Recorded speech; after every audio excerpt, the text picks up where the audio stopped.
যাচাই করে দেখবেন, আর যাচাইটা মানে টোলটা কাক করে দেখে নিয়ে দেখে শুনে করবেন। উত্তরবঙ্গের হিরো আলমকে নিয়ে, মানে তুই প্রীতমকে। আমি যদি আমার নিজের ভাষা মাতৃভাষায় রাজবংশী কৃষ্টি কালচার এগিয়ে নিয়ে যেতে পারি এইভাবে, রাজবংশী ভাষার মানুষগুলো না তো আগে নিয়ে যাচ্ছে, তুই কোনো কিছু আগে নিয়ে আসিস নাই। তোর এগুলো বালের ভাষণ না, বন্ধ রাখ।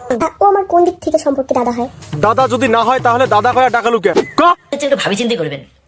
যারা রাজবংশী কমিউনিটিতে মডার্ন গানের শুরুবাত করছে, তোর অন্ধ ভক্তগুলোর সামনে দেখলে গল্প করিস, উমরে মানি নিবে। আধুনিক গানের শুরুটা 90-এর দশকে মৈশালের সানা, মোর দিদির ত্যাগ, বৌদি মোর মা, ময়নার চোখের জল, এই সিনেমাগুলোতে রাজবংশী আধুনিক গানের ছোঁয়া স্পষ্ট ভাবে লক্ষ্য করা যায়। যে আমি ওকে দাদা বলেছিলাম। হ্যাঁ বলেছিলে তো, মনে না থাকলে আরেকবার দেখে নাও।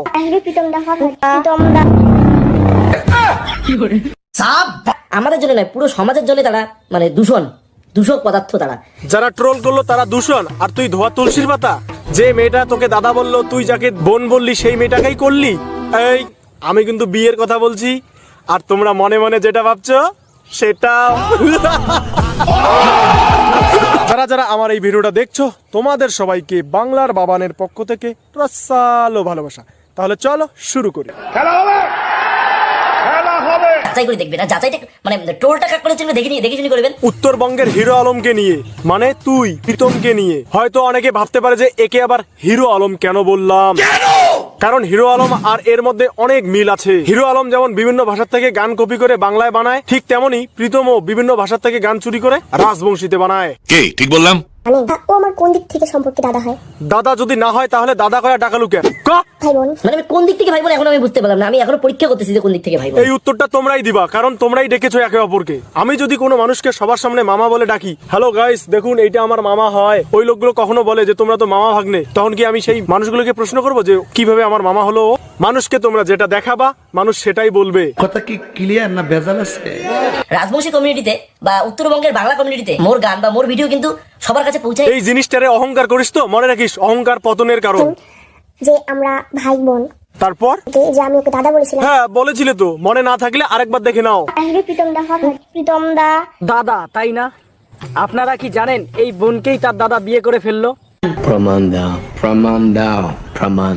ও প্রমাণ দেওয়া লাগবে, এই নাও।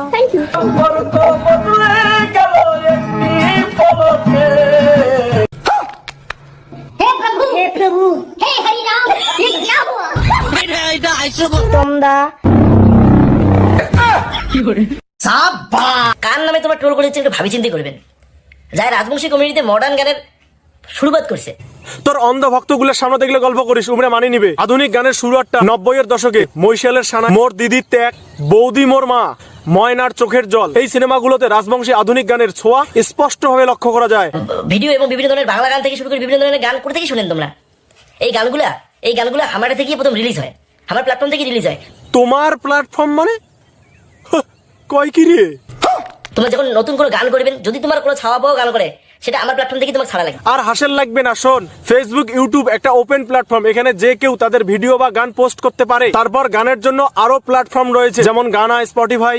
এগুলো আবার তোর কবে থেকে হলো রে? তোমরা যখন নতুন করে গান করবেন, যদি তোমার কোনো ছাওয়া পাওয়া গান করে, সেটা আমার প্ল্যাটফর্ম থেকে তোমার ছাড়া ওই লাগে। যে একটা কথা আছে না, ছাগলে কিনা খায় পাগলে কিনা বলে, সেই হচ্ছে ইয়ের দশা। তোমরা যখন নতুন করে গান করবেন, যদি তোমার কোনো ছাওয়া পাওয়া গান করে, সেটা আমার প্ল্যাটফর্ম থেকে তোমার ছাড়া লাগে। লজ্জা লাগা দরকার। তোমরা বুঝবেন পরবর্তীতে, এলাই বুঝবেন না তোমরা আমরা কায়। তুই হচ্ছিস রাজবংশী গানত অশ্লীলতা ঢুকি দেওয়ার সেই মালটা, যে মালটা ভিউজ নেওয়ার চক্করে টেকনিক নিয়ে শর্ট ড্রেস পরে গান বানায়। মানে খুবই নিচু মানসিকতার মানুষ, মানে এখনকার দিনেও তারা কিভাবে মানে কোনো ভিডিওতে ড্রেস আপ নিয়ে কথা বলতে পারে। থাকিস বাপই, শোন, এত উত্তেজিত হইস না। তুই বা তোর হিরোইন কেমন ড্রেস পরলো তাতে কারোর কিছু যায় আসে না। আসল ব্যাপারটা কোথায় গাইস জানেন? ওয়েস্টার্ন কালচারের ড্রেস পরে সম্মান চাইবি এখানকার মতো, তা তো হয় না শোনা। কথা হলো তারা হয়তো তাদের বরকে আর কি নাম ধরে ডেকেছে। আমি ছেলে ভাই, মানে টোলটা কাক করে দেখে শুনে করবেন। তোমাদের মনে হয়তো একটা প্রশ্ন ঘুরতেছে যে এর তো বিয়ে অনেকদিন আগে হয়েছিল, আর সেই সময় আমরা ওকে রোস্ট করেছিলাম, আর সেই রাগ ওর এতদিন পরে কেন উঠলো? কেন জানেন? কারণ তখন আমরা যে ভিডিওগুলো বানিয়েছিলাম সেগুলো সবাই শেয়ার করছিল, ওরা ভালোভাবে ভাইরাল হচ্ছিল, নতুন করে পপুলারিটি পাচ্ছিল। সম্পর্ক বদলে গেছে কি জানো একটু মিমটা ভাইরাল কাজে দিবে, মানে মিমটা প্রচুর ভাইরাল কাজে দিবে। আর এখন যখন ওরা দেখছে কিরে আমাদেরকে নিয়ে তো কেউ আর কথা বলছে না, তাই নতুন করে আবার চুলকি লাগছে। কেসটা তুমি ধরেই ফেলেছো। তারা আমাদের জন্য নয় পুরো সমাজের জন্য তারা মানে দূষক পদার্থ তারা। যারা ট্রোল করলো তারা দূষণ, আর তুই ধোয়া তুলসীর পাতা। যে মেয়েটা তোকে দাদা বললো তুই যাকে বোন বললি সেই মেয়েটাকেই করলি? এই আমি কিন্তু বিয়ের কথা বলছি, আর তোমরা মনে মনে যেটা ভাবছো সেটাও। তারা আমাদের জন্য নয়, পুরো সমাজের জন্য তারা মানে দূষক পদার্থ তারা।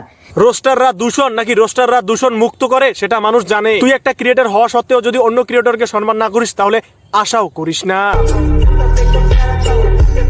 তারা আমাদের জন্য নয়, পুরো সমাজের জন্য তারা মানে দূষক পদার্থ তারা। আগে উত্তরবঙ্গে বা রাজবংশ কমিউনিটিতে সেরকম কোনো রোস্টার না থাকায় এদের যা ইচ্ছা এরা তাই করেছিল। এখন ভুলভাল কোনো কিছু করলে আমরা প্রতিবাদ করি, এই জায়গায় হচ্ছে এদের জ্বালা।